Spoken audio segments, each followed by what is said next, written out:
తెలంగాణ ఉద్యమ చరిత్రపై సమగ్రమైన పుస్తకాలు రావాలన్న సీఎం రేవంత్ రెడ్డి, దేవేంద్ర గౌడ్ రచించిన విజయ తెలంగాణ పుస్తకం ఆవిష్కరణ.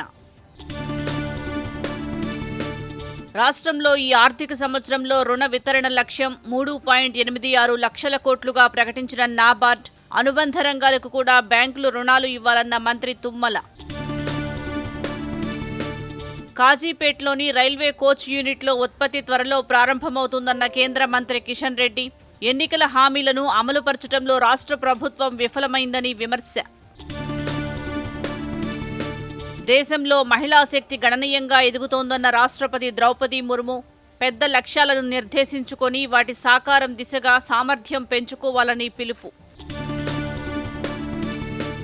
2 దేశాల పర్యటన ముగించుకొని స్వదేశానికి చేరుకున్న ప్రధానమంత్రి నరేంద్ర మోదీ, పరస్పరం సుంకాలు, రక్షణ రంగ సహకారం దిశగా అడుగులు, చర్చలు ప్రారంభించాలని ఇరు దేశాలు నిర్ణయించాయని విదేశాంగ కార్యదర్శి వెల్లడి.